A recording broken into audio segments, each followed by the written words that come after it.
श्री शिवाय नमस्तुभ्यम। शुरू करते हैं चैप्टर 3 सिजोफ्रेनिया सीरीज़ पे।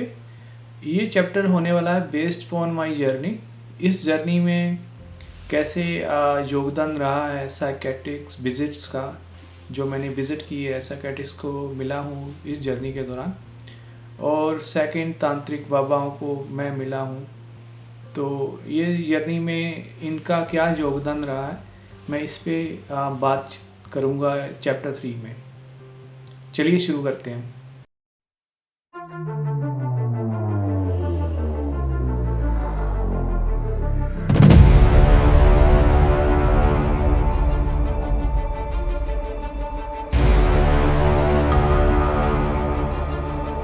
सिजोफ्रेनिया एक ऐसी इलनेस है कि जिसको कोई नॉर्मल इंसान समझ नहीं सकता। इवन मेरी सिचुएशन भी कुछ ऐसी ही थी। ये एक ऐसा विचित्र रोग है जो सभी को नहीं होता, और इसके बारे में ये है कि जिनको ये एक्सपीरियंस नहीं होता है वो इसके बारे में जान नहीं पाते।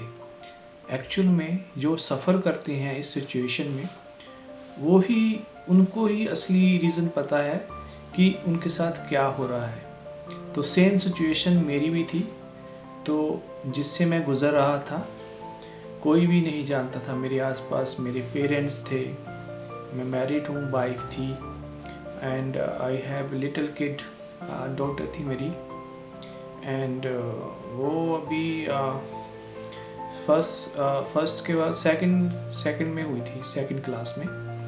तो आसपास थे दोस्त थे मेरे, और दूसरे बोलते हैं रिश्तेदार होते हैं, और तीसरे होते हैं जो आपके आसपास रहते हैं। तो कोई भी नहीं इसके बारे में जानता है। तो कैसा रहा ये एक्सपीरियंस मेरा, इसके बारे में कोई नहीं जानता है। तो आपके जो चाहने वाले होते हैं उनके पास दो ही रास्ते बचते हैं।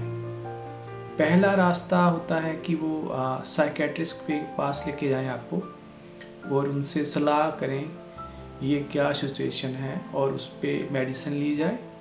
और दूसरा रास्ता उनके पास बचता है तांत्रिक बाबाओं के पास जाने का, और जो कि जब भी आपको कोई मिलने आता है तो आपके पेरेंट्स को या आपके चाहने वालों को वो ऐसे सुजेशन मिलते रहते हैं, क्योंकि आप उस सिचुएशन से गुजरते हैं। तो कभी आपके घर कोई अपना आता है तो बोलते हैं कि कोई डॉक्टर की राय दे देता है कि साइकेट्रिस्ट के पास लेके जाइए, इस वाले के पास लेके जाइए। अलग अलग कॉन्टैक्ट्स आते हैं। तो कुछ लोग ऐसे होते हैं, ऐसे मैं गांव से था मैं बेसिकली।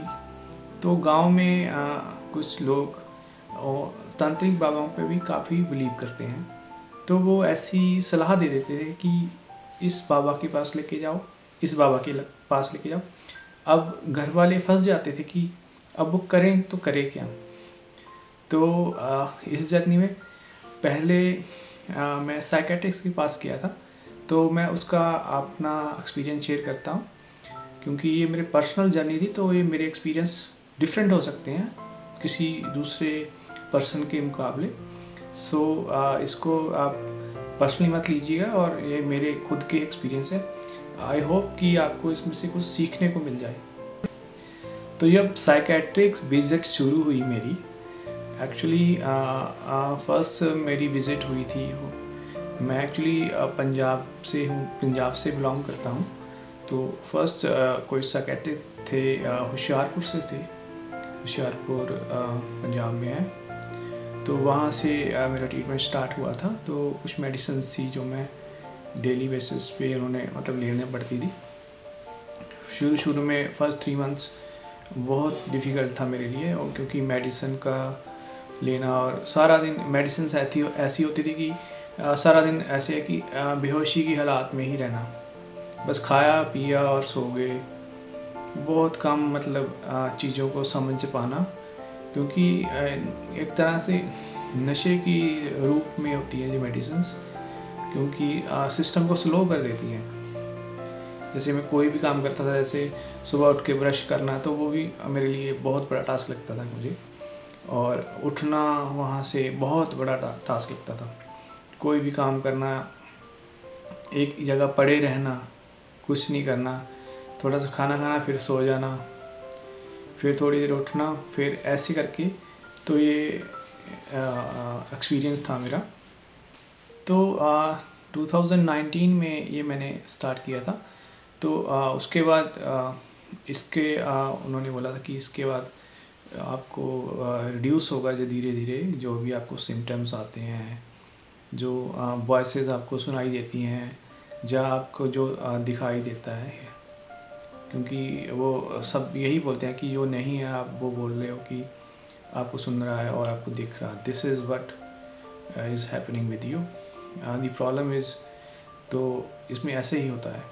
और उसके बाद मैंने साइकियाट्रिस्ट बदले भी, और मैं PGIM चंडीगढ़ में भी विज़िट किया। वहाँ पे भी मैंने विज़िट कंसल्ट किया। वहाँ पे भी उनका नेचुरल वो जनरल क्वेश्चन करते थे मेरे से, जैसे आपकी स्टेट कौन सी है, आपकी सिटी का नाम क्या है, आप क्या क्वालिफिकेशन है आपकी, मतलब एक तरह से न्यूमरोलॉजिकल आंसर मांगते थे मेरे से इमीडिएटली। लाइक अभी CM कौन है, PM कौन है, मल्टीप्लिकेशन करवाते थे, कभी पॉज, कभी एडिशन। तो मैंने उनके सारे आंसर देता था मैं उनके। तो इंटेलिजेंस, उस पर इंटेलिजेंस की बात करूँ तो इंटेलिजेंस 101% करेक्ट थी मेरी। वहाँ पे सारे जवाब मेरे सही होते थे वहाँ पे। तो यहाँ से ये पता चलता है कि सिज़ोफ्रेनिया आपकी इंटेलिजेंस को ब्लॉक नहीं करता। आप चाहे जितने मर्जी जो भी आपकी स्किल होगी वो स्किल आपके पास रहेगी, और उस पर कोई किसी की तरह का भी कोई भी असर नहीं होगा। इवन आप उतने ही शार्प रहेंगे, इंटेलिजेंस रहेंगे, लेकिन बस यही एडिशंस होंगी, हैलुसिनेशन, डिल्यूजन्स, डिसऑर्गेनाइज्ड थिंकिंग, ऐसी थिंकिंग होना। तो ये चीज़ें चलती रहती थी। लेकिन उस टाइम भी मैं थोड़ा बहुत काम करता था अपना। Actually I was freelancer then, so काम कर लेता था। और इसको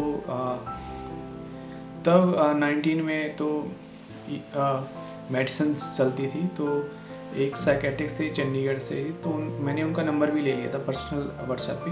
तो मैंने उनसे बोला था कि अगर इफ़ एनी केस आए, मुझे कोई हेल्प चाहिए होगी तो मैं आपको क्या मैसेज कर सकता हूँ। तो उन्होंने बोला था कि हाँ कर सकते हो बातचीत मेरे से, अगर कोई दिक्कत मेजर आपको होती है। तो ऐसे मैंने उनसे भी लिया था, और ऐसे ये प्रोसीजर चलता गया। फिर एक दिन अचानक इंसिडेंट ऐसे फेब में हुआ था। सेकंड इंसिडेंट फिर से उसी साल 2019 में अक्टूबर में हुआ मेरे साथ, सेम इंसिडेंट। और मैंने उनसे बात करी सेक्रेटरी से कि मैं मेडिसिन ले रहा हूँ, लेकिन प्रॉब्लम ये है कि ये मुझे बहुत स्लो करती हैं, और इस तरह की मैं आलस से पड़ा रहूँ। तो वो बोलते थे कि तो मैंने उनके साथ शेयर किया कि मेरे साथ फिर से ये इंसिडेंट हुआ कि अब तो मैं मेडिसिन भी ले रहा था, तो अब ऐसा क्यों हुआ। तो उन्होंने बोला कि आप प्रॉपर ले रहे हैं मेडिसिन। यस मैं प्रॉपर ले रहा हूँ। और इवन जब मैं बीच में कुछ मेडिसिन कुछ में रह जाती थी, ऐसे 1-2 दिन जैसे मैंने ली नहीं मेडिसिन, तो मैं नॉर्मल डेज में बढ़िया महसूस करता था काफ़ी। जैसे कि नॉर्मल हर एक चीज़ में दिल कर रखना, मतलब एनर्जी रहना पूरी दिन। और दूसरी तरफ जो मेडिसिन लेते तो आलस से काफ़ी रहता था। तो उन्होंने बोला कि आप अगर आपको ऐसा लगता है कि दवाई खाने से भी सेम सिचुएशन है, तो आप मत लीजिए दवा, इसको बंद कर सकते हैं। आप चेक कर सकते हैं कि आपको कैसा महसूस हो रहा है। तो उन्होंने यही बोला था कि अब इस सिचुएशन में और क्या ही दे सकते थे वो मुझे। तो सेकंड सिनेरियो था कि जब मुझे तांत्रिक बाबाओं के पास लेके जाया जाता था, जैसे मेरे फादर साहब लेके जाते थे, ऐसे लोकल हमारे यहाँ पे पंजाब में पूछ लीजिए, कहीं भी आपको सुनसान जगह मिलेगी, वहाँ किसी ने तो डेरा जमा रखा होगा। ऐसे तांत्रिक बाबा हर एक जगह बैठे हुए हैं।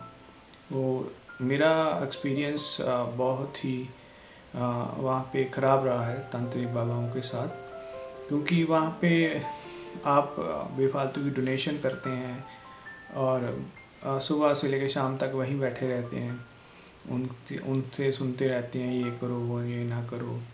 तो मैं काफ़ी ज़्यादा वहाँ पे महसूस किया कि टाइम की वेस्टेज भी हो रही थी, और मुझे वहाँ से भी कुछ मिल नहीं रहा था। और मैं बोलता भी था कि ऐसा कि मैं जाना पसंद नहीं करता था वहाँ पे। लेकिन मुझे फोर्सफुली लेके जाया जाता था वहाँ पे। तो इस तरह वहाँ का जो एक्सपीरियंस है वो बहुत नेगेटिव रहा है, क्योंकि कोई फ़ायदा नहीं आपकी मनी वेस्टेज होगी, टाइम वेस्टेज होगा, और ज़्यादा प्रेशराइज्ड होंगे आप, और वहाँ से आपको कुछ भी नहीं मिलेगा। ऐसी सिचुएशंस इसलिए अराइज होती थी क्योंकि कुछ रिश्तेदार थे, कुछ आसपास के लोग थे, ऐसी सलाहें दे देते थे आके, और वो इमीडिएटली अगर कोई फ़र्क नहीं पड़ रहा है आपको, तो वो झट से कभी उसके पास लेके जाना, कभी उसके पास, तो बदलते रहना मीन्स जब तक कोई अच्छा रिज़ल्ट नहीं मिलता। तो ऐसे ही करते करते मैं ऐसे काफ़ी तांत्रिक बाबाओं को मिला हूँ। तो टू बी ऑनेस्ट मुझे कुछ ख़ास मतलब कोई फ़र्क नहीं पड़ा। Even I already wasted things my time, और इवन कि वो वाले सिनेरियो सेम रहते थे और उनमें भी वहाँ पे कोई भी असर नहीं पड़ा। देखिए, जो मेडिसिन्स का है वो इसमें मेरा खुद का जो एक्सपीरियंस रहा है तो यही था कि वो स्लो कर देती, लेकिन अगर मैं अपना एक्सपीरियंस शेयर करूं तो एक्चुअल में जो मेडिसिन्स आपको स्लो करती थी वो इसीलिए स्लो करती है कि जो आप ज़्यादा चीज़ों के बारे में सोचें ना, ज़्यादा चीज़ों को ऑब्ज़र्व ना करें। एक्चुअली में इस काइंड ऑफ कि मैं आपको बोलूँ कि आपको 6 महीने साल निकालना है पेशेंटली, तो मेडिसिन वहाँ पे काम करती हैं। काम इस तरह करती हैं कि जैसे अगर कंपैरिजन करूँ, कोई रोज़ नशा करता है किसी चीज़ का, काइंड ऑफ दैट लाइक। सो ये चीज़ आपको पॉजिटिव ऐसे सपोर्ट करती है कि जो आपके साथ इंसिडेंट आपको दिखते हैं, जो हैलुसिनेशन, डिल्यूजन किसी तरह का भी, वो उसमें आप ज़्यादा घुस नहीं पाते क्योंकि आप सारा दिन वो दवाई के नशे में रहते हो। तो यहाँ पे वो सपोर्ट करती है मेडिसिन, तो डेफिनेटली वहाँ पे सपोर्ट हुई है साइकियाट्रिक के थ्रू। अगर मैं इस वीडियो के निचोड़ की बात करूँ, टू बी ऑनेस्ट लाइक मैं साइकियाट्रिक ट्रीटमेंट के साथ भी गया हूँ और तांत्रिक ट्रीटमेंट के साथ भी गया हूँ।